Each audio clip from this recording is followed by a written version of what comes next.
Més de 250 periodistes palestins han estat assassinats per Israel des de l'octubre del 2023. La xifra és alarmant i insòlita perquè el genocidi de Gaza està sent la guerra més mortífera també pels periodistes. No s'havien matat mai tants professionals de la informació. I si cada cop hi ha menys periodistes, cada cop hi ha menys testimonis per explicar-ho i cada cop arribarà menys informació, cosa que fa que es corri el risc de silenciar el que està passant. Aquest mes de l'Observatori volem parlar de Gaza i per això entrevistarem la periodista palestina Yumna El Sayed, que ha estat corresponsal a Al Jazeera des de Gaza fins que fa un any i mig es va d'exiliar a Egipte. Aquest és el 33è episodi de l'Observatori, el podcast de Mediacat impulsat pel grup de periodistes Ramon Bernils, un espai on cada mes tractem qüestions d'actualitat vinculades al periodisme i la comunicació. Soc la Carme Verdoi i això és l'Observatori. Comencem. L'Observatori, el podcast de Mediacat.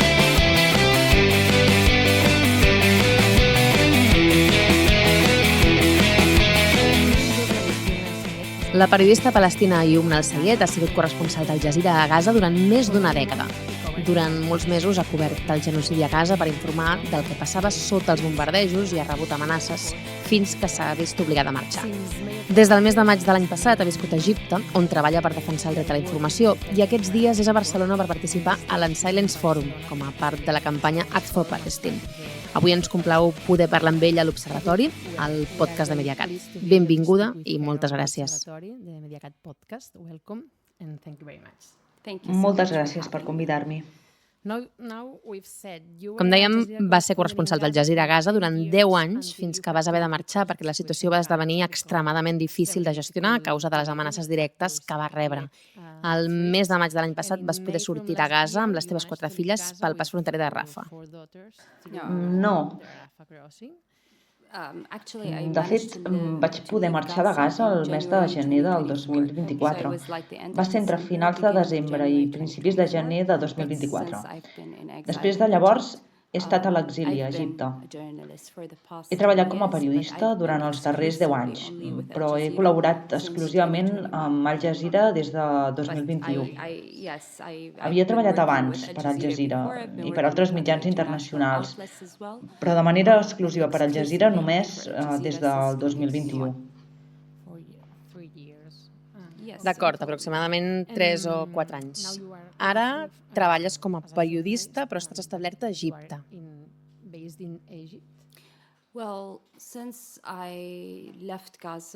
Bé, des que vaig sortir de Gaza no he pogut treballar com a periodista perquè, en primer lloc, Al Jazeera està censurada a Egipte. I com a periodista palestina no tens l'estatus legal que necessites per exercir el periodisme a Egipte, al Caire. Així doncs, no he pogut fer periodisme. He pogut contribuir a alguns diaris del Regne Unit, informar a través de les plataformes de mitjans socials, però no a través de mitjans de notícies. També he pogut participar en entrevistes en diversos canals de televisió i parlar sobre la situació actual en diferents esdeveniments a Gaza. Principalment, però, m'he dedicat a defensar la causa palestina i les persones de Gaza i a mirar de sensibilitzar la població sobre el genocidi a Gaza, viatjant a diferents països del món. Vaig començar a fer-ho a l'abril de 2024 amb la intenció de despertar consciència sobre el genocidi a Gaza.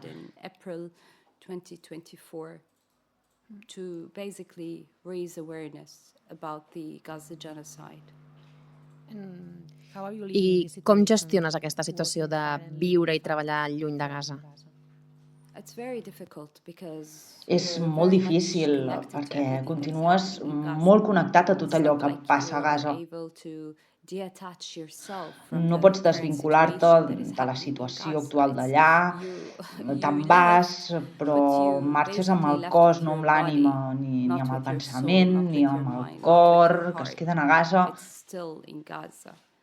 amb la teva gent, amb la teva família, que encara és allà, i amb els teus amics, que cauen dia rere dia, un per un, ferits o morts. marxes de la teva ciutat, del teu barri, mentre veus que els van destruint dia a dia.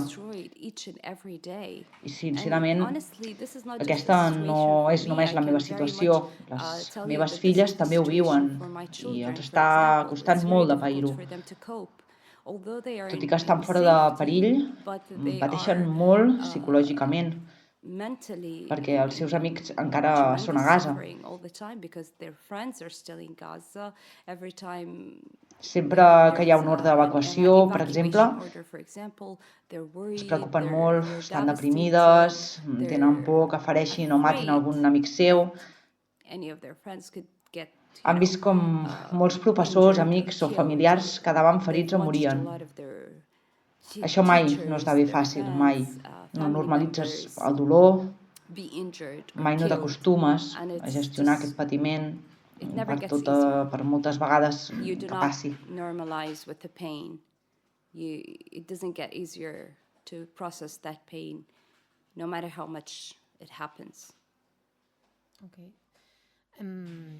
Clar, i com va ser treballar a Gaza durant els últims mesos que va ser allà?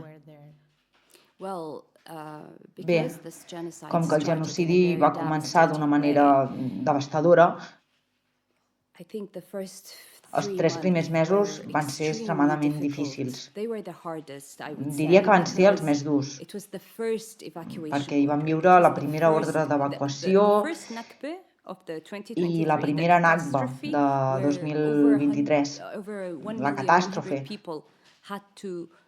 en què més d'1 milió de persones es van haver de desplaçar des del nord, des de la ciutat de Gaza, cap al sud. Em refereixo a la primera vegada en la nostra vida, en la nostra generació. No parlo dels nostres avantpassats, que van viure la Nakba de 1948. Parlo de nosaltres. La primera vegada que has de començar a processar una cosa és sempre la més difícil.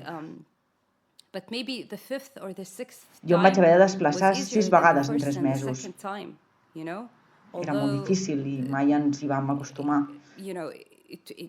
Bé, potser el 5è i el 6è cop van ser més fàcils que el primer i el segon. Tot i que no era fàcil marxar amb el mateix patiment, el mateix comiat, la mateixa pèrdua de sempre. Potser com a individu t'hi acostumes i ja no és un xoc per tu. Els primers 3 mesos, però, que no hi havia menjar ni aigua i hi havia desplaçaments diaris, ordres d'evacuació. Per primera vegada vam viure una invasió terrestre derivada de l'estratègia d'Israel d'eliminar i esborrar tot el territori, d'infiltrar-se i envair la zona per terra. No pots simplement entrar-hi si és ple d'edificis. Abans de començar aquesta incursió terrestre ja vivíem un altre tipus d'horror, un altre tipus de terror. Més tard, el temor per una invasió terrestre amb tancs, vehicles i soldats israelians disparant a totes hores cap a qualsevol persona que els passava pel davant va esdevenir un nou malson.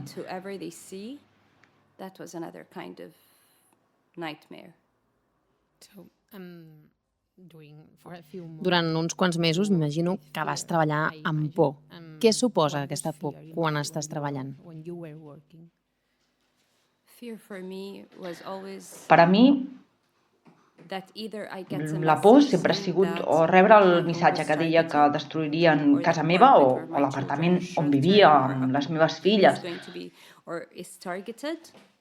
o quan m'amenaçaven i deien que destruirien casa meva, amb mi i les meves filles a dins. Aquesta era la meva gran por. Per a mi la por era això. Sobre el terreny poses la teva vida en risc, pots morir en qualsevol moment.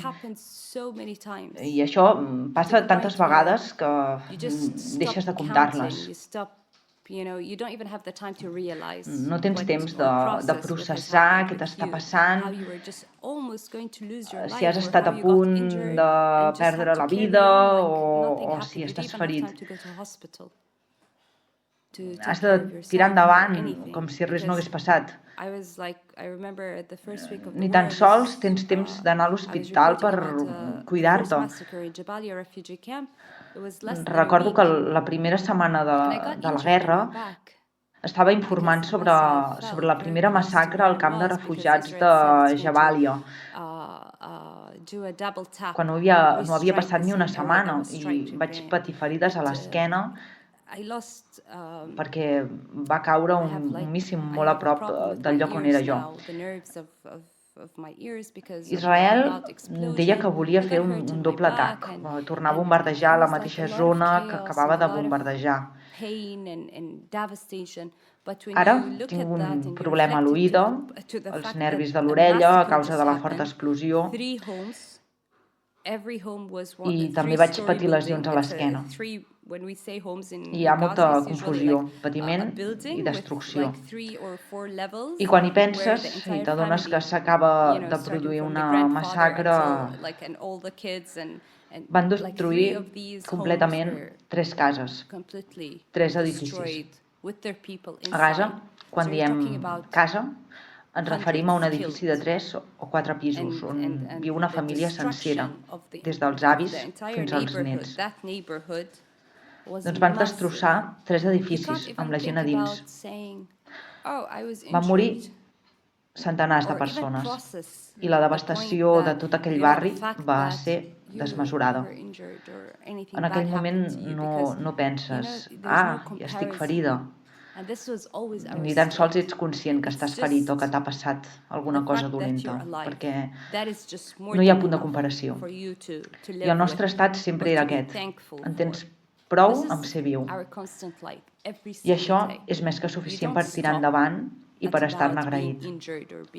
Aquesta és la nostra vida, dia rere dia. No t'atures quan estàs ferit, ni quan pateixes, ni quan estàs traumatitzat. No hi ha temps. No pots centrar-te en això. No tens temps per atendre aquestes ximpleries amb tot el que està passant al teu voltant.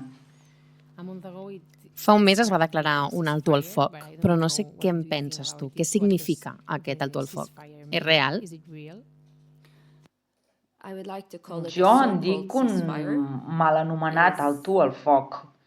És una manipulació total de cara al món. I malauradament el poble palestí continua vivint el mateix patiment dels 2 darrers anys. En realitat, sobre el terreny, l'alto foc no ha suposat en cap cas una treva per als palestins. És, a més, un alto al foc que es va signar sota unes condicions i uns requisits determinats.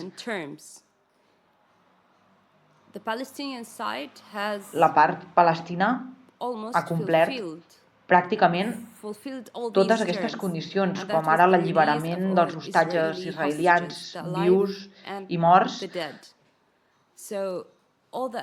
Tots els que eren vius van ser alliberats i dels 12 soldats morts que hi havia, se'n van entregar tots excepte 2 o 4. I el problema era que estaven sota la runa i no hi ha maquinària per treure'ls d'allà. De la mateixa manera que encara hi ha milers de civils palestins atrapats sota la runa des de fa 2 anys, perquè no es disposen d'equipaments ni eines per desenterrar-los. Així doncs, una gran part ja s'ha complert. D'altra banda, es va acordar una cosa ben senzilla, l'entrada d'ajuda humanitària. 600 camions d'ajuda humanitària havien d'entrar a la franja de Gaza cada dia. Aquests camions havien d'incloure benzina, gas per cuinar, medicaments i menjar. I ni tan sols 600 camions són suficients per proveir més de 2 milions de persones que viuen un genocidi des de fa 2 anys. Ara parlarem d'aquest acord, 600 camions. Durant els primers dies no hi va entrar res. Més endavant van començar a entrar 100 camions al dia. Progressivament ho van augmentar a 110, 120, 140 i les últimes dades són 160. En aquests 160 camions, per parlar del nombre més alt, no ha entrat una sola gota de benzina a la franja de Gaza. No ha entrat gas per cuinar a la franja de Gaza. No han entrat medicaments a la franja de Gaza. Què hi ha en aquests 160 camions que suposadament són suficients per a més de 2 milions de persones? Què hi porten? Xocolata, llaminadures, refresc i Indomie, que per a qui no ho sàpiga, són fideus precuinats. I ja fa anys que sanitaris i experts alerten dels seus efectes negatius per a la salut, especialment en infants. Hi ha molts vídeos a internet que miren de prevenir la gent que els consumeix perquè són nocius per a la salut. Això és el que deixen entrar per a persones amb malnutrició. Fa 2 anys que la gent pateix malnutrició. I això és el que deixen entrar. Això ho fan amb la mateixa intenció de matar la població. Sí, està clar. I per què? Israel ha dissenyat el pla perfecte per exterminar i eliminar una població sencera. Israel ha dissenyat el pla perfecte per exterminar i eliminar una població sencera. Si no moren per les bombes, moriran de fam. Si no moren de fam, moriran de set. I si no moren de set, moriran per la propagació de malalties contagioses mortals. Perquè tallen l'aigua, no deixen que entri sabó, no hi ha llocs per rentar-se. Els apinyen en zones molt reduïdes i amb molta contaminació. Els ataquen amb armes químiques i els bombardegen. A Gaza, si no et mata una bomba, pots morir de moltes altres maneres. Els neguen l'accés a medicaments, destrueixen tots els hospitals, no els deixen sortir i els priven del seu dret de rebre tractament. No només et poden matar les bombes, hi ha moltes altres alternatives. I ara que han decidit deixar entrar ajuda, una població afamada no necessita refresc, ni xocolata, ni sucre. Una població afamada necessita carn, pollastre, proteïna, verdures i fruita que els aportin vitamines. Necessita medicines i gas per cuinar, perquè durant 2 anys han estat cuinant amb fusta. Inhalar fum ha causat moltes infeccions pulmonars a nens i adults.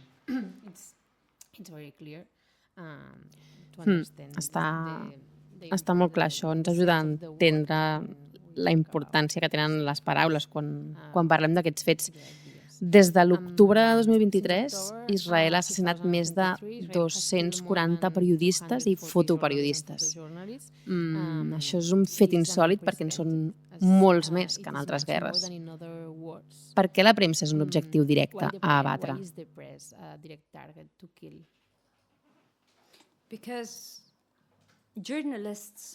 Perquè els periodistes són una finestra al món.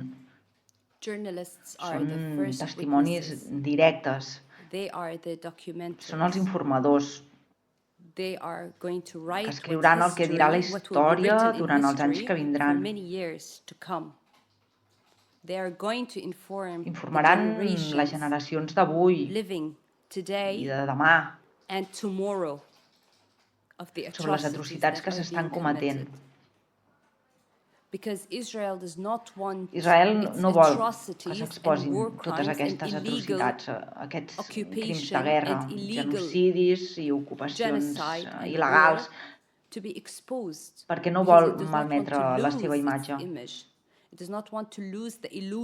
No vol que es desdibuixi la il·lusió que utilitza per vendre a tot el món que és una democràcia.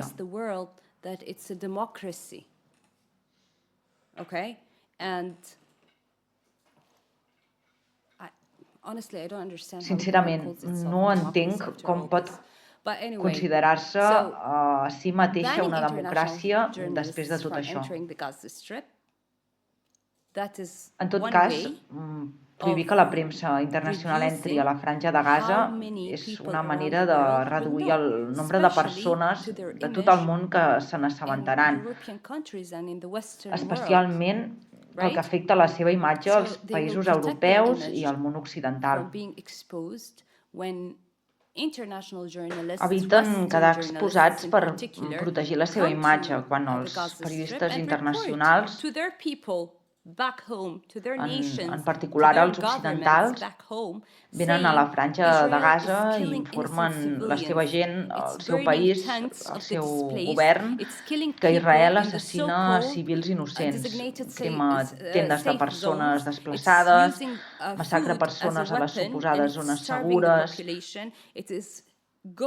utilitza el menjar com una arma per deixar morir de fam la població i destrueix totes les plantes desalinitzadores per evitar que civils innocents puguin beure aigua.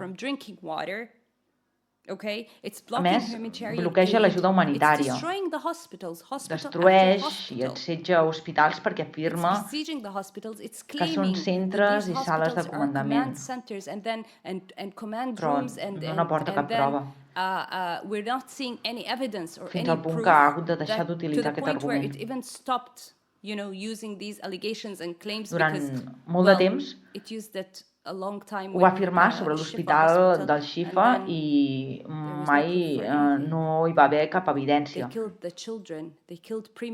Van assassinar nens i bebès prematurs en incubadores a l'hospital de Nasser, a la ciutat de Gaza.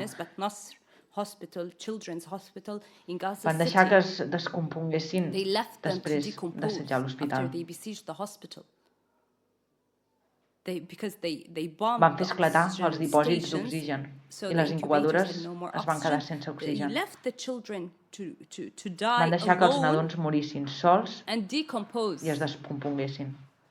Així doncs, quan un periodista internacional o occidental que ha crescut amb coneixements sobre llibertat d'expressió, drets humans, dret internacional, els drets dels infants, de les dones, dels animals,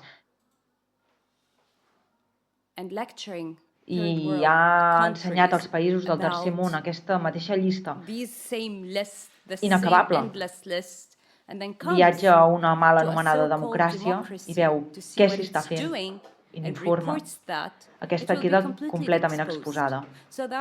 És per això que aquest va ser el primer pas. Els prohibirem l'entrada a tots. El segon pas va ser començar a fer la vida impossible als periodistes palestins i bombardejar totes les seves oficines. D'aquesta manera, la primera setmana de la guerra van bombardejar totes les nostres oficines a la franja de Gaza.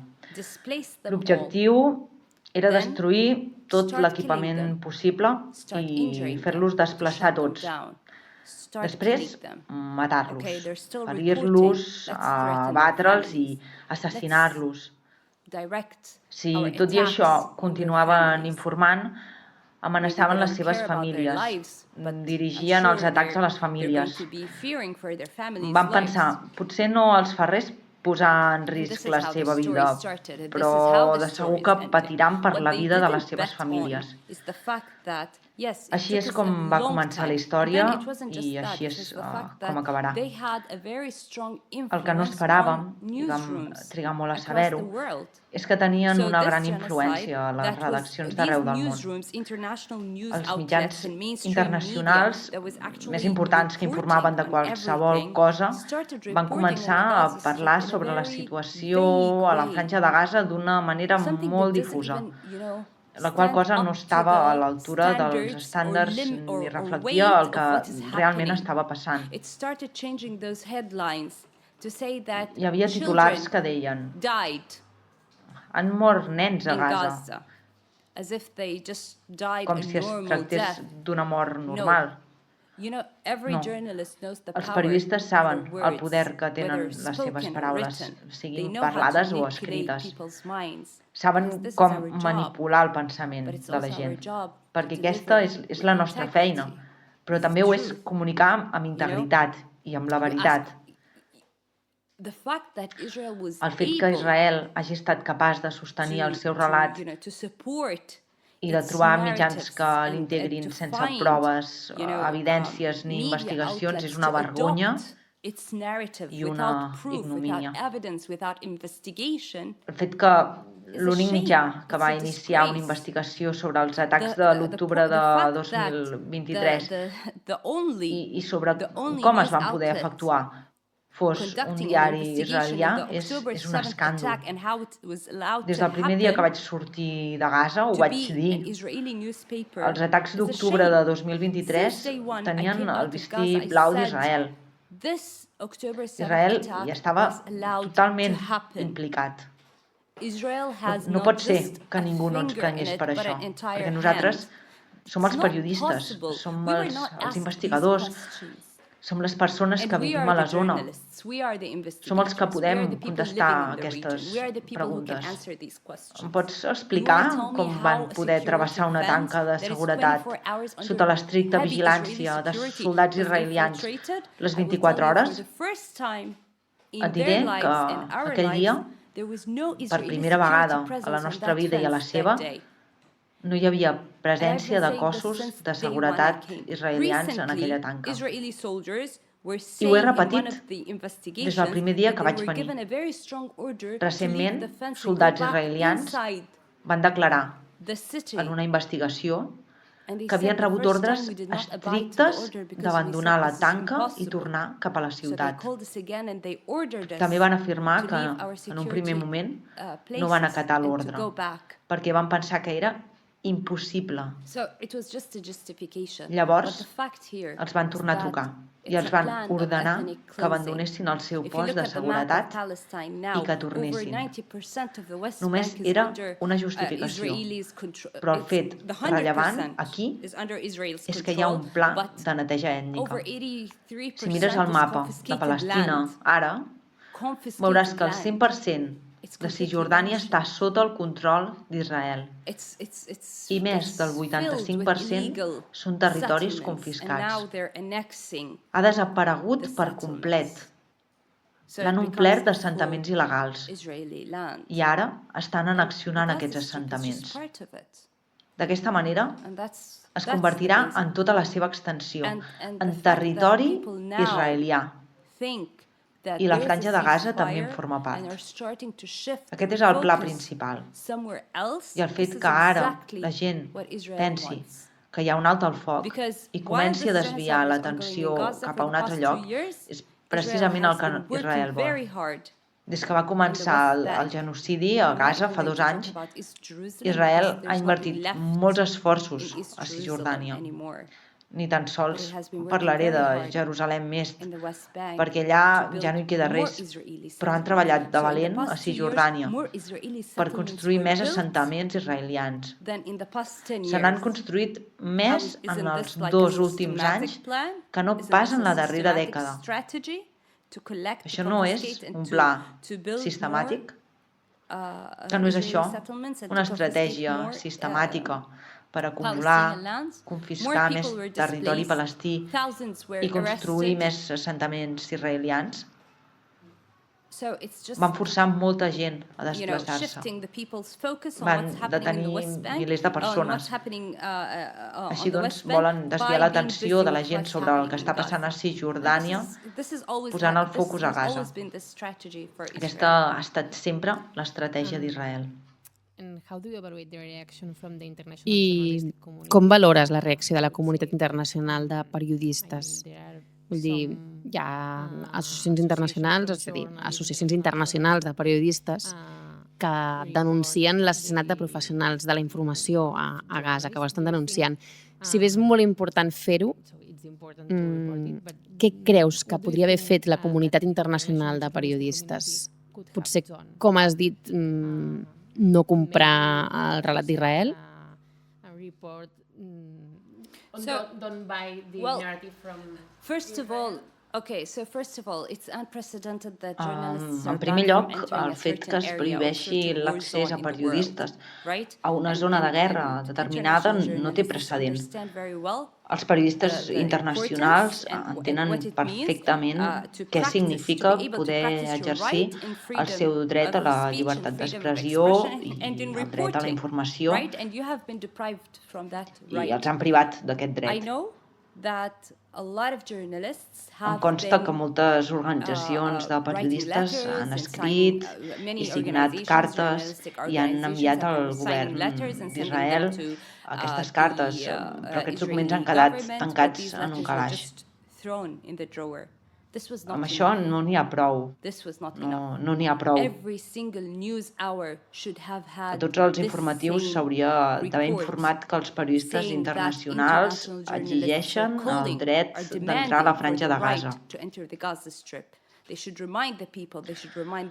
Haurien de recordar a la gent, al govern i al món i deixar clar a Israel que no han oblidat, que continuen aquí, que Israel afirma que és una democràcia alhora que els prohibeix fer la seva feina, de complir la seva responsabilitat i el seu deure com a periodistes, de fer de testimonis. Això s'hauria d'haver denunciat sempre i no s'hauria d'haver quedat només en signar una carta i haver perdut la batalla i pensar potser en signar-ne una altra al cap de 2 mesos. On són les protestes? Els governs del món occidental ni tan sols han exigit el dret dels periodistes d'accedir a Gaza. Digues, quin govern del món, del país que sigui, ha fet alguna declaració per dir volem que els nostres periodistes entrin a Gaza a cobrir la guerra? No ho ha fet cap govern. I per què? Perquè la vostra veu no ha arribat als vostres propis governs. Com preteneu que arribi a Israel? Com voleu que tingui ressò? No hi heu posat una intenció real, un poder de mobilització real. I això és una mostra del fracàs, perquè si això hagués passat en qualsevol altre país del món, a l'Orient Mitjà, a Rússia, hi hauria hagut una batalla dels bons contra els dolents. Ens hauríem alçat per defensar els nostres drets.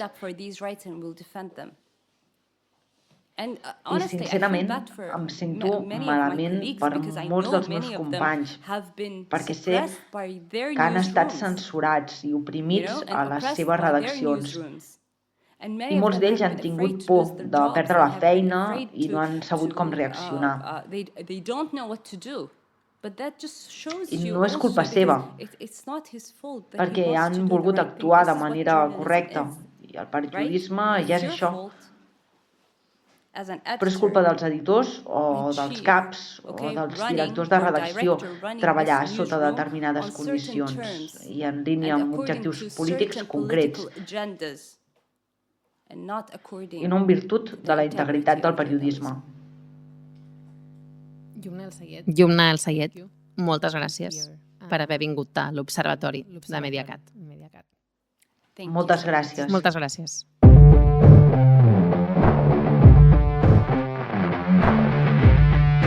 Les veus de Mediacat. Laia Coronado Nadal. Des d'una part important de la professió periodística d'aquest país hem tingut clar que davant qualsevol conflicte el que ha de primar és el treball per la pau i la defensa dels drets humans més bàsics. Ho ha explicat la Yumna El-Sayed. Fer periodisme a Gaza és dificilíssim, però més necessari que mai. Als centenars de periodistes assassinats també s'ha de sumar el veto a la premsa internacional a Gaza, situacions insòlites que obliguen els periodistes d'arreu del món a alçar la veu. Ho explica la periodista Sònia Calbó. En aquests 2 anys de conflicte, informadors i periodistes a la Franja de Gaza s'han hagut d'enfrontar a una situació dramàtica i extraordinàriament perillosa. Més de 250 professionals, entre periodistes, càmeres, tècnics i comunicadors, han perdut la vida a causa dels bombardejos israelians, una xifra sense precedents, tal com denuncien organitzacions com Reporters Sense Fronteres.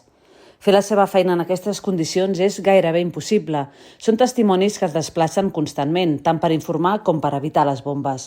Els talls reiterats d'internet dificulten la transmissió d'informació, moure's és complicat i car, i que es trenqui un equip tècnic sense possibilitat de reparació ni de comprar-ne de nous pot suposar la fi de la feina. Alhora, ells i les seves famílies viuen desplaçats, amb totes les privacions d'aigua, menjar i refugi que això implica. Com s'ha vist repetidament durant aquests 2 anys, portar l'armilla blava amb el símbol de pres no garanteix protecció, massa sovint els converteix en objectiu. A més, la premsa internacional té vetada l'entrada a Gaza des de l'inici de la guerra, excepte en comptades ocasions i sempre de la mà i sota el control de l'exèrcit israelià. Aquesta manca d'accés obliga els periodistes locals a assumir l'immens risc de ser l'única veu informativa. És l'única manera, per exemple, de demostrar les constants violacions de l'alto el foc que està duent a terme Israel actualment. Tot i així, continuen reclamant la presència dels mitjans internacionals, conscients de l'impacte que té que un mateix fet sigui explicat per un periodista palestí o per algú, com diuen ells, amb ulls blaus i la pell clara. Arreu del món s'han convocat manifestacions, també a Barcelona, per condemnar l'assassinat de periodistes per part d'Israel i per exigir que es garanteixi l'accés de la premsa internacional a Gaza. Però per als periodistes palestins sovint no hem estat a l'altura. Així doncs, la tragèdia que viu la premsa a Gaza no és només la d'una guerra més, és la d'un gremi que està sent destruït i d'un dret fonamental que està sent vulnerat.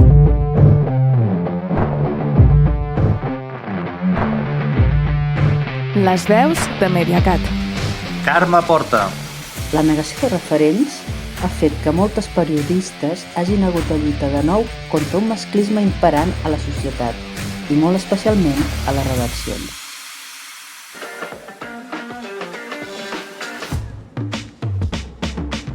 Aquest mes a Mediacat hem estrenat també nova edició de l'Observatori LGBTI+, i ho hem fet parlant d'aquelles realitats del col·lectiu que encara estan silenciades. Ho detalla el coordinador de l'Observatori LGBTI, Víctor Llustres. Aquesta tardor tornem a posar en marxa una nova edició de l'Observatori LGBTI+ de Mediacat, i ja en van 5. Hem posat el focus en aquelles realitats que veiem, o més aviat, que encara no veiem massa als mitjans. Per exemple, sentim a parlar poc de les realitats i necessitats de les persones LGBTIQ+ amb discapacitat. Per això la Laia Coronado Nadal analitza quins són els obstacles perquè puguin gaudir d'una vida sexual activa i plena. De moment, es troben amb una infantilització per part de la societat, una tutela de vegades excessiva per part de les famílies i una manca d'espais relacionals.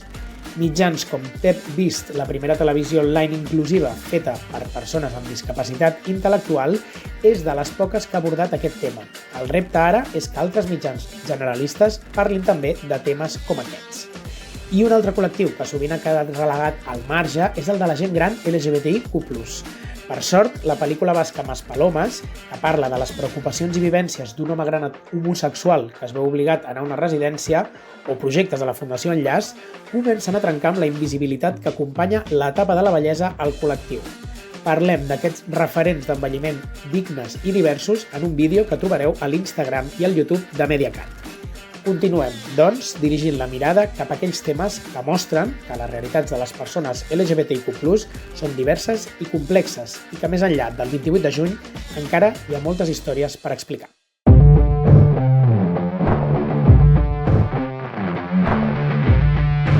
Les veus de Mediacat.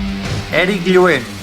Caducat el sintagma noves tecnologies, del qual tant vam abusar a principis de segle, és hora de significar el món digital en català i d'incorporar-lo a la nostra història social i comunicativa. Wayback Machine és un recurs indispensable a tenir en compte per a aquesta necessària i descomunal empresa.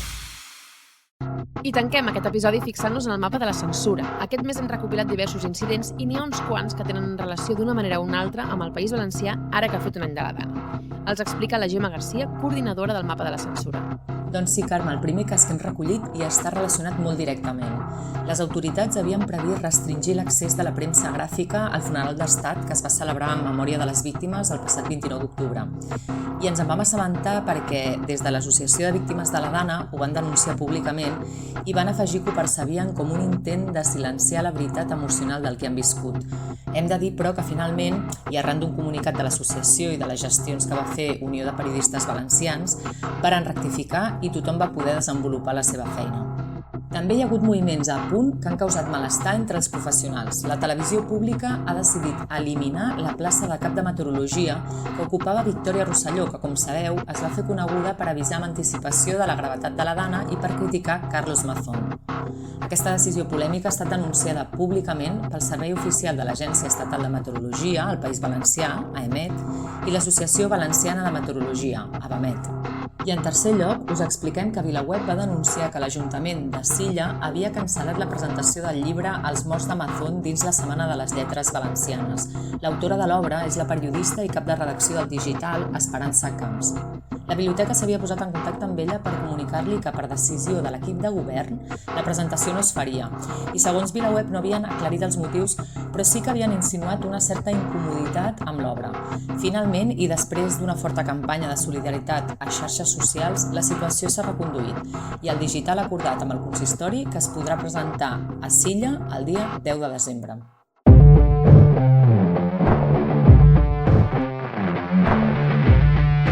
Les veus de Mediacat. Aida Morales. Finalment, Alerta Inundable ha vist la llum i ho ha fet amb tan pocs canvis que tot fa pensar que es podria haver més quan tocava, sense haver fet tant de mal a les persones que hi havia darrere com a l'ofici en general. I així arribem al final d'aquest 33è episodi de l'Observatori, el podcast de Mediacat que és possible gràcies al suport de la Generalitat de Catalunya. Moltes gràcies a totes les col·laboracions que hi han participat, a l'Aida Morales pel doblatge, la Mar Ortega per la traducció i a l'Albert Avilés al control tècnic i al muntatge. Fins al mes que ve!